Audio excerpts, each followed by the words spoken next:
Hi, it's morning huddle time. Good morning. No, I'm not saying it works. I wish you I'm just saying it Godspeed. happens. I Godspeed with all of that. I think that's really, really nice. I'm not sure what kind of success you're going to have with that today, because the world, my friend, has changed. Right. Latin American construction workers, they have different needs. They have completely different needs. These awards have a huge criteria that you have to fill out, and they usually have a community service or community relations portion. Makes them, the most productive with a high performance value. Sometimes it's 11 o'clock at night. Yeah. Funny, isn't it? Yeah, not for me. Not for me. At 11 o'clock, I am guaranteed to be snoring. So.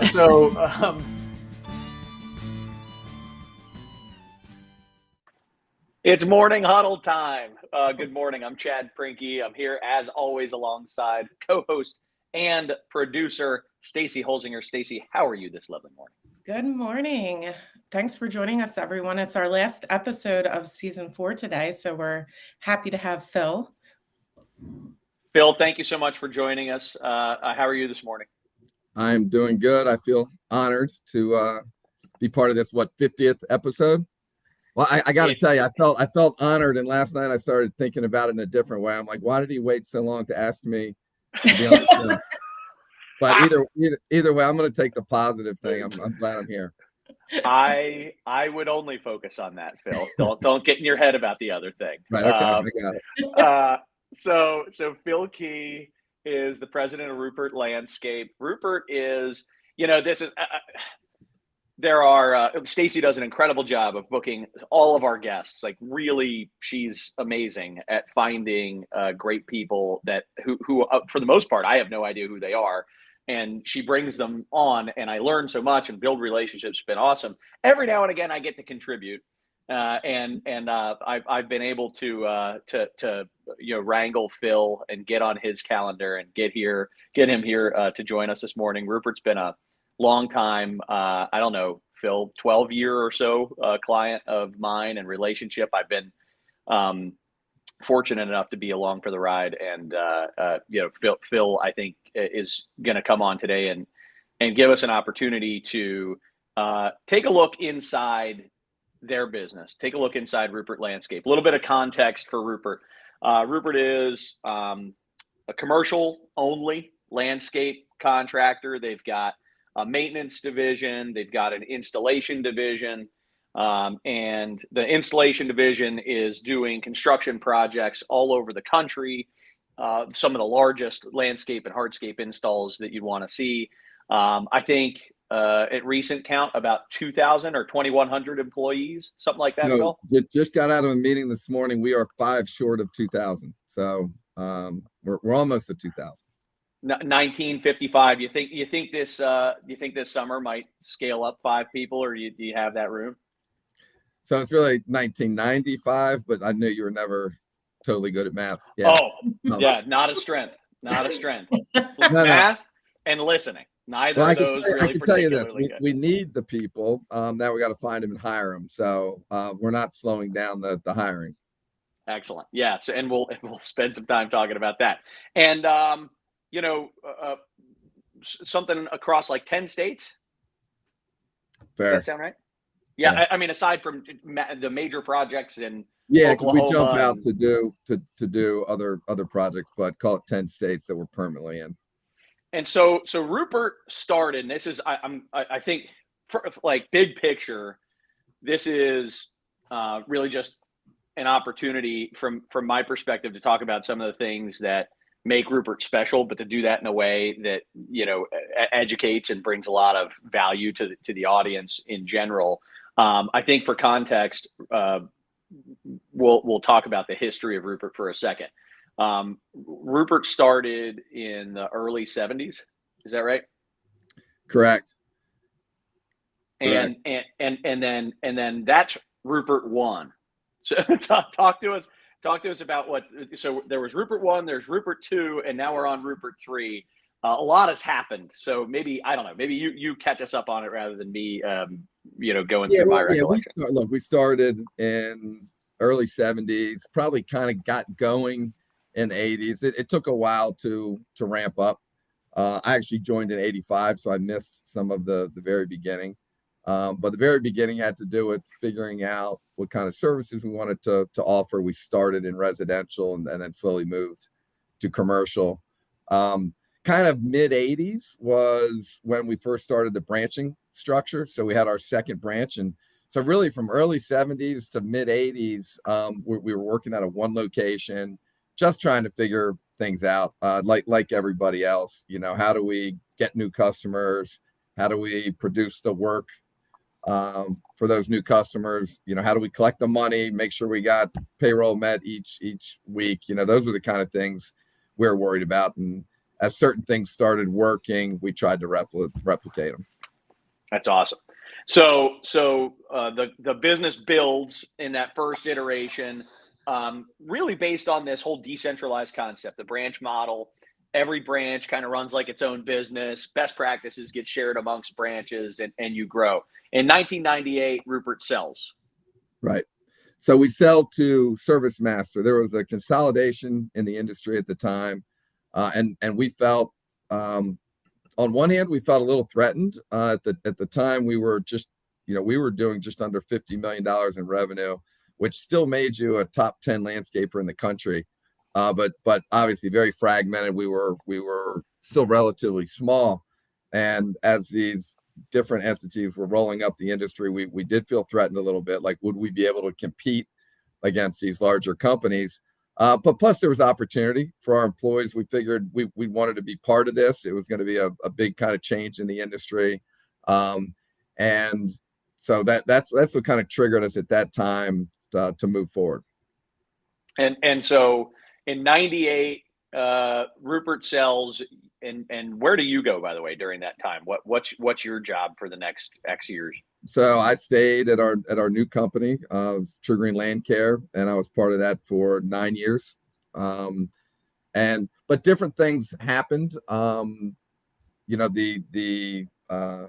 consolidator, which was Service Master at the time, was really buying a bunch of different companies. And then after they did that, they realized the landscape installation portion of the business probably wasn't something they wanted to invest in. So they would start getting rid of services or areas that they weren't interested in. So we saw at that point, I saw a lot of the Ruppert team that I knew in different places. And eventually Ruppert gets the band back together. And so 5 years after the acquisition, enough Ruppert people are out floating around in the market that there's a conversation to let's get back together and restart this thing. So that's Ruppert 2, right? And Ruppert 2 correct. Ruppert 2 started about 2003. Ruppert 2, kind of the first day that the non-compete was over, there was a huge desire for employees to want to get back together and create a team. I think we hired 100 employees from Ruppert 1 the day we could at Ruppert 2, and it was an awesome kind of experience and model, because we've always thought that people are what really drive the business, and we've always said if we had unlimited people, the customers will come. We just got to focus on people. Well, this gave us kind of an opportunity to ramp up really quick, because we knew a lot of people that wanted to come back and start something, and it worked well, because those people really, really, really accelerated our growth. So it was an investment day one, because we didn't really have the work for 100 people, but we knew that would come, and it came very quickly. So that awesome. was kind of chapter 2, Ruppert 2. And yeah, exactly. Up until I guess November, December of 22. Right. So 5 months ago now, December 1st, we started what we're calling Ruppert 3, our third chapter, which is where we've taken on a majority partner. And I don't know if you want to go into that now or later. Yeah. Talk about that. What made you do it? Who's the majority partner? Yep. What made you do it, and why did you go with them? Yep. So first, I'd like to say it was a long process. The first time I went through kind of exploring strategic options, it took about a year. And we analyzed everything from should we be an ESOP to a debt recapitalization to maybe a minority partner to a majority partner. In the end of that, we chose a company named Knox Lane. Really, they're out of San Francisco. They're a young team. They're a small team, 14 people total. This is their first fund. They've got a lot of experience, and they joined together and started their own private equity company. I like the fact that we know all of them. They're small. They and I think, you know, they're passionate about being successful, and they're passionate about culture.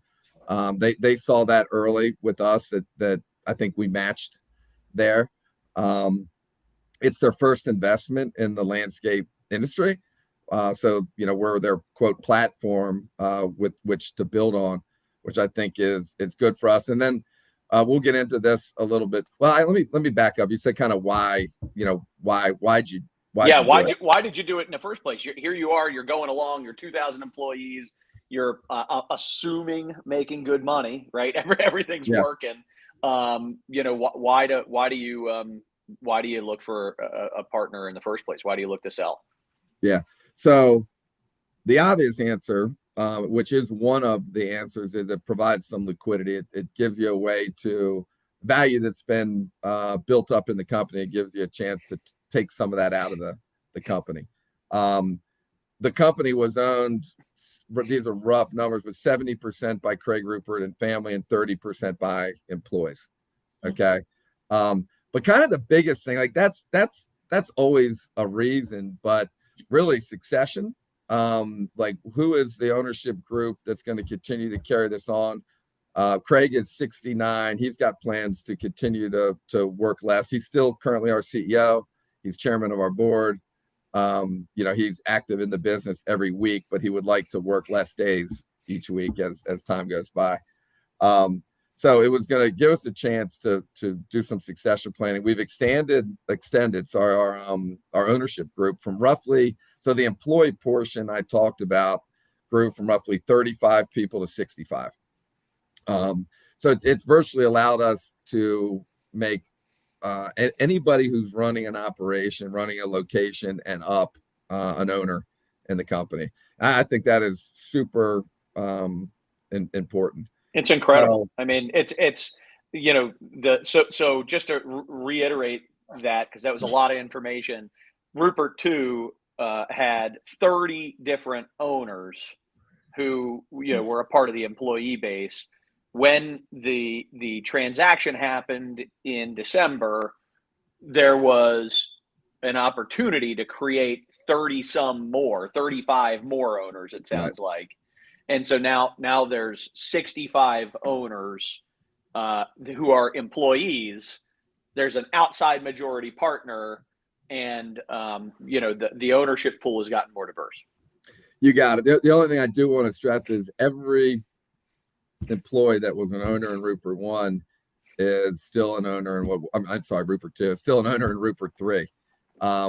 Both, you know, so they're investing their own proceeds to remain part of what we're calling kind of Ruppert 3 or chapter 3 of this journey. Awesome.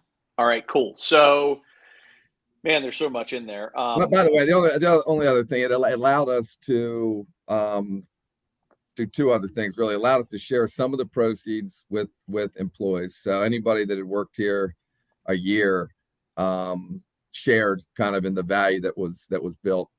We were able to share some of that, the proceeds that we got, and kind of, you know, we've got a partner that's going to be able to help us continue our growth. So we're growing to provide opportunity for employees.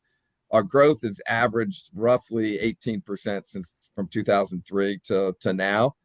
That's the average, but it's been harder the last 5 or 7 years. I mean, we're still double-digit organic growth, but call it 12 or 13%, which is, you know, less opportunity for employees than when we're growing 30%. I think adding our M&A and adding our partner with M&A experience is going to allow us to get the growth rate back to a little quicker, and that's going to be more opportunity for employees. Yeah, that's awesome. So Phil just said that they were able to share some of that during the transaction, they were able to share some of the proceeds with the employee base. I read in Washington Business Journal that was somewhere around $28 million. Can you either confirm or deny? That was. Yeah, no, that's confirmed. That's confirmed. That's unbelievable. I mean, it was fun. It was a ton of fun. I mean, if you're an employee, you've been there a year, you qualified for this pool. I mean, that's a pretty awesome thing to be able to do. And so I do want to mention this. Sorry to cut you off, but that ownership group I talked about, most of them didn't have voting rights, but we try to move together, and as we contemplated the idea of giving out these bonuses, it really affected every one of their checks in a meaningful way. Of the partners, there was not one person that even hiccuped to, so no pat on the back. I think it's just the right thing to do for the people that created a ton of value. And I think, in an industry that barriers to entry are really low, anybody can go buy a lawnmower and start something up. And with a generation that cares more, about purpose sometimes than just the almighty dollar and kind of where we're going, I think it's important to feel part of something bigger than, just an employee that's getting a paycheck. I know we're still a relatively small ownership group, but I think as long as companies, and again, this is specific to kind of our industry and us, but as long as there's a chance and there's something to work for there, I think it's really kind of a fair game and a fun game. Awesome. Yeah. And so I want to come back to the acquisition plan that you just kind of referenced for a second, but before we do that, you've created too good of a segue for culture.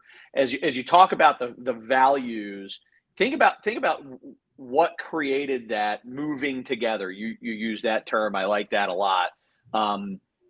Certainly with the leadership team, but company wide, you guys established values before it was cool. Right. Like it was, and then you all got behind those values. You lived them, you took them really seriously. In 2 or 3 minutes, like what are the values? And then follow-up question to that is, how do you operationalize that? How do you make sure that that's something that we all actually do? And go. All right. So one, I'm glad about 3 years ago we had 12 values and we changed it to 4 values. Not that we lowered our values, but I couldn't have remembered the 12. It was hard. So the 4 are much easier. I'm prepared to answer that. So look, and it's big picture, respect for one another. So that value is around people. Value the customer. Obviously, customers are super important. The third one is act like an owner, and the fourth is care for our community. It's those 4. People are first, and clearly we talk about people first in front of customers. I hope I don't have any customers on the line here. But look, obviously the equation is, and this is it, everyone says this, so I feel kind of dumb saying it, but if your people are really jacked up and taking care of the customers, you're going to get as many customers as you need. So we really believe that and try to live that. But I will say, kind of chat how they start. I wasn't around when they started, actually.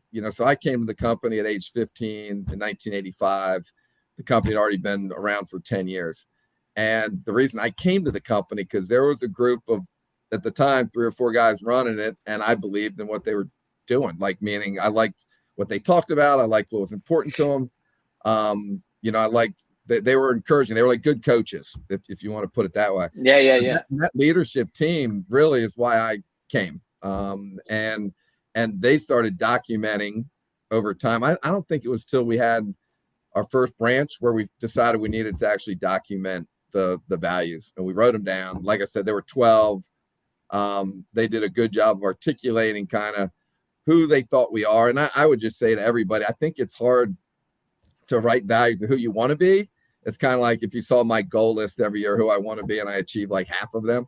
I think you got to kind of start with who you are. And there's a bunch of different traits or good cultures that work. But you got to identify what yours is.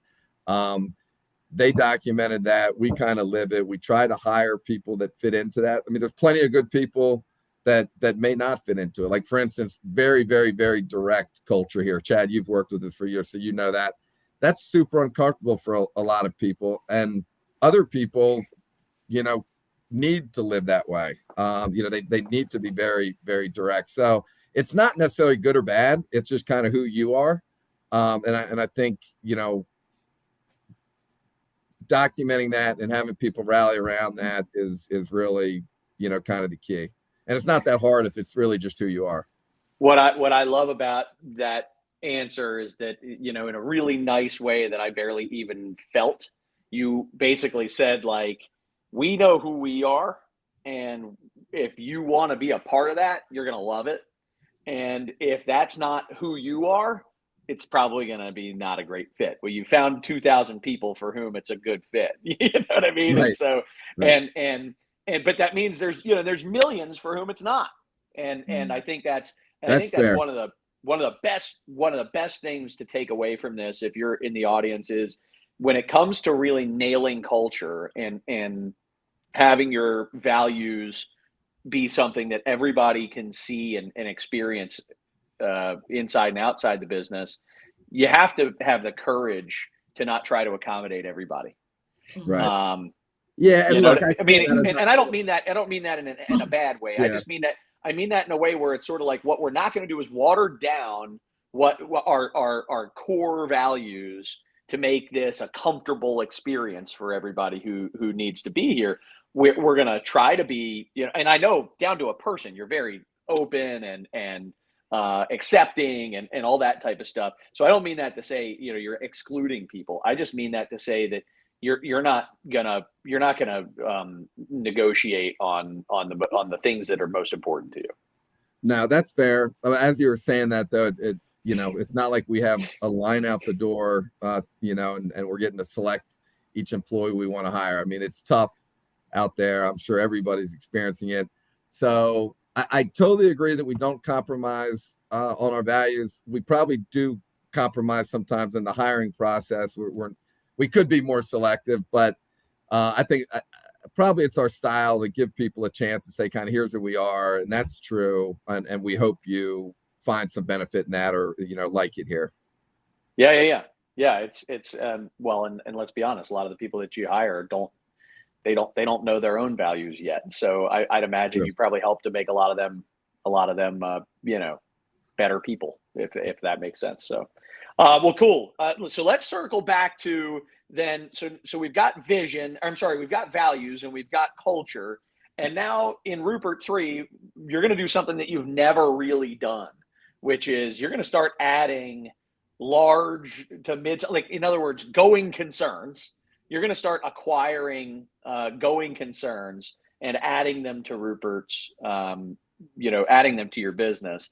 It's not that you haven't done any acquisitions in the past, but they've really been, opportunistic. This is a totally different kind of acquisition strategy. Walk us through what the acquisition strategy is, what's the target company profile, that kind of stuff.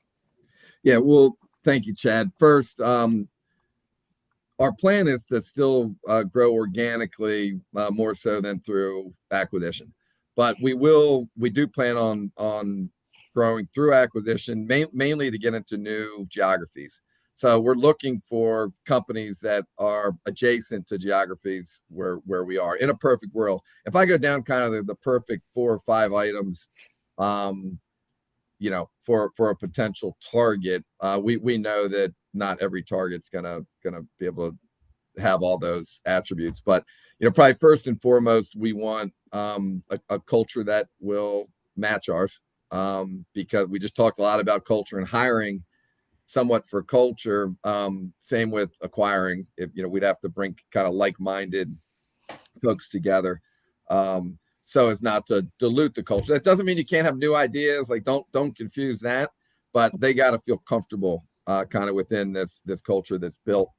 We're looking for owners that want to stay. So people that want to kind of wash their hands of their business and walk away is not our target. We want people that need help kind of getting to the next level, that want to be part of something bigger. And where we can, share our experiences. We talked about Ruppert One earlier. It took all 25 plus years to kind of learn what we learned, and I'm hoping to help companies come up that learning curve quicker, and they'll be partners, equity partners alongside of us and benefit as we move towards Ruppert 4, kind of thing. So people that'll stick with the business, geographies that are adjacent to where we are. We predominantly want to acquire maintenance companies, but obviously we're very comfortable in the installation world and see value in that. But over time, I think when we're acquiring, the maintenance companies make more sense. Got it. Cool. And as you go through that process, I mean, do you have any feel for the volume of acquisitions that will be happening over a period of time? Do you have any, gut feel for what that's going to look like? So we've got a plan. We've got a 5-year plan where roughly the business, the contribution to growth would be about 5% through the M&A activities. So in other words, if we're going to grow 12 to 15%, and then you add 5% more in acquisitions, that's kind of our target. Now it's still early in San Francisco, so I hope the private equity partners aren't on the line, because they'd be saying, "Phil, limit yourself." But no, I think that's our game plan. And if you line up this model of how much we have to acquire and how much we have to grow, that gets the return for our investors that we're targeting. So if we can do better, we get better returns, and if we do worse, it's not as good of an investment. So, yep, makes total sense. All right. So the numbers, Chad, what does that mean? Depending on their size, maybe 2 to 3 a year. Maybe that, okay, cool. Thank you. That's good. Yeah, somewhere along those lines. That's and adjacent markets. Just for my, I'll talk out loud about it. You're in Maryland, you're in Pennsylvania, you're in Virginia, North Carolina, Georgia, Houston, Nashville, Tennessee. So adjacent markets, I guess, would be for the most part east of the Mississippi. Yeah, but you got whether it's Virginia Beach or Wilmington or Charleston, you got east, and then obviously, a couple things. One, you mentioned Nashville and Houston. Those are probably our biggest targets because we're doing installation there, but we're not doing maintenance yet. So right. We'd like to fill that out. We've got a lot of work in Raleigh, North Carolina, less in Charlotte. Charlotte's a big market. We've got one location there. So you could argue that there's kind of 2 adjacent markets just in the city of Charlotte. So what I'd say is if there's anybody out there that wants to learn more about it, feel free to reach out to me, whether you're just preparing your company for something in the future or you just want to learn more about it. I'd be happy to talk to them. And I learned a ton over my last year that I did not know. Yeah, so I'm sure you can add value even if they're not somebody that is interested in necessarily being acquired by Ruppert. How would people reach out to you, Phil? Should they reach out through LinkedIn? Should they reach out through somebody? I'm on LinkedIn, or you can just go to our website, and I think my contact information is there. Cool. Just call me. Good. All right. Good. Yeah, I mean, all the way back, in 2011. When I first built a relationship with Ruppert, I was driving down the road. I saw a Ruppert truck and I thought, man, that's a company I'd like to work with. I picked up the phone. I called the president of the company. It was it was Chris Davitt. And I said, this is gonna be the weirdest call you've ever had, Chris. I just saw a truck that spoke a lot about your image, and I don't know you guys, and I feel like I should. And the rest is history. So they really do take a phone call. I remember the first time you walked into the conference room, and we're pitching, and that was 11 years ago. So you were like, what, 12? I was 13, and yeah, man. Chad, hey, formally, thank you for. So these guys helped us with business development years ago, and they did a great job. So thank you. Thanks, man. Thank you. So let's open it up to the audience. Stacy, what questions do we have for Phil before we wrap up? So I think one of the problems or things that smaller contractors struggle with is they define their values, but then they don't know how to foster the culture after they define the values. Do you have any advice on that? So yeah, it's hard to. We train on them. One, document them. I write them down, and that'll give people kind of a reference tool. They got to be just like safety. They got to be kind of part of your everyday dialogue. I think just talk about them, especially if you're smaller and you're in one location. You could talk about them, kind of constantly, and it's a little bit easier, until you start geographically getting expanded or whatever. And I'd say, just as a leader, like the leaders have to act through them. No one's going to be perfect every day, but the leadership has to believe in it enough that they're not, they're kind of walking the walk. They're following the values that they've outlined. Hey, and it's all right. Like, it's got to be the kind of environment where you can call out the top person if they're not. The values are really supposed to be like, I'd call it, I think it's the best governance for a company. It helps people make good decisions around running the business. And that means everybody's got to be accountable to those, no matter what position you're in. So being open to feedback as a leader to be like, all right, gotcha. I probably was off kilter there. And I think the values help there. I think that's such a great point. Go ahead. I'm sorry, Stacey. No, I was just going to say, when you first came up with the values, I know it was like before you were on board. Did those values change over time?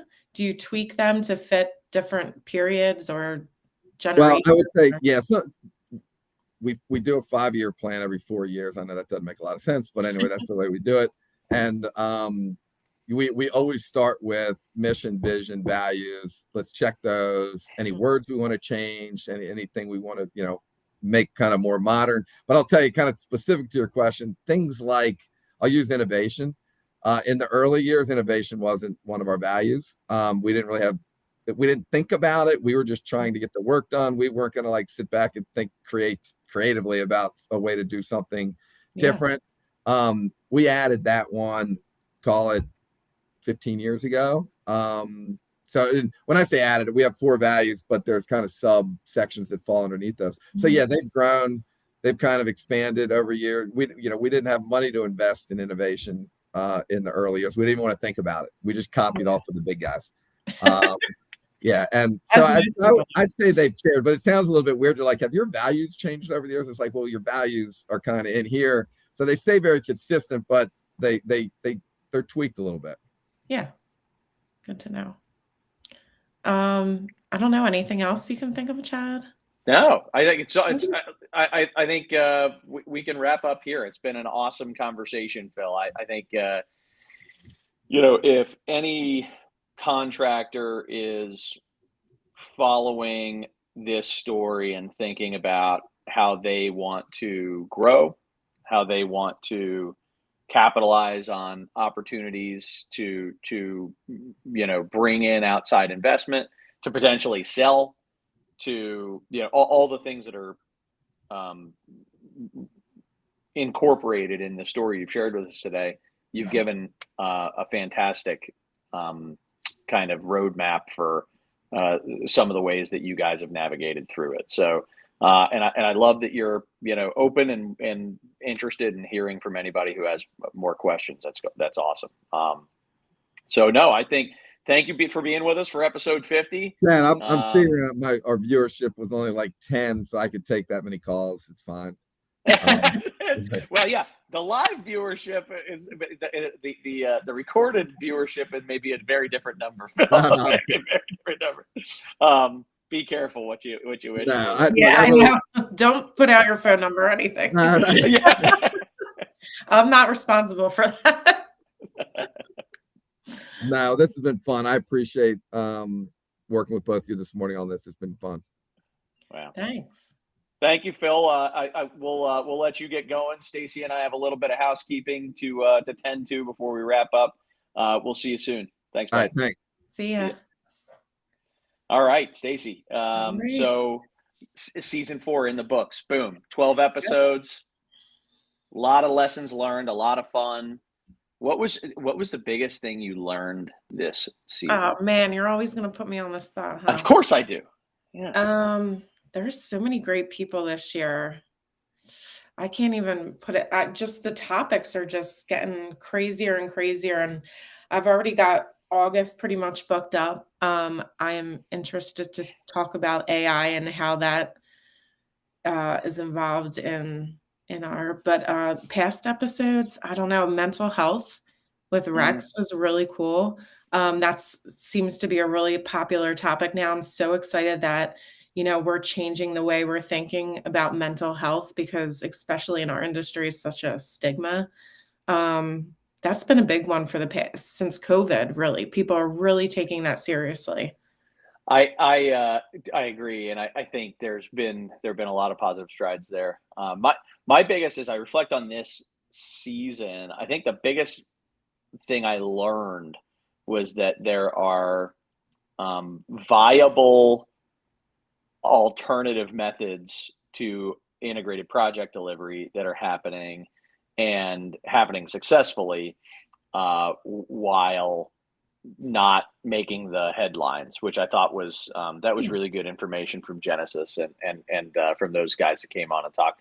I knew everything in Phil's story, though I would imagine all of our audience was learning a ton through that conversation. So we're back in August. Dates to come. I think August 1st is our first. So keep your eyes peeled and obviously let us know if you have anybody or if you yourself would like to be a guest and have a story about creating some positive change in the building industry.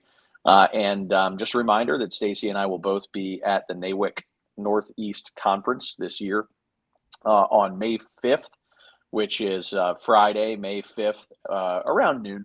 We'll be hanging out and live streaming from that event. So if you want to get some time with us and say hello there, please do. We'd love to see you.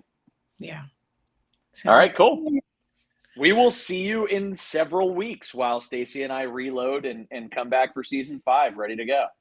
Yeah, thanks for joining us. I can't believe it's been 4 seasons.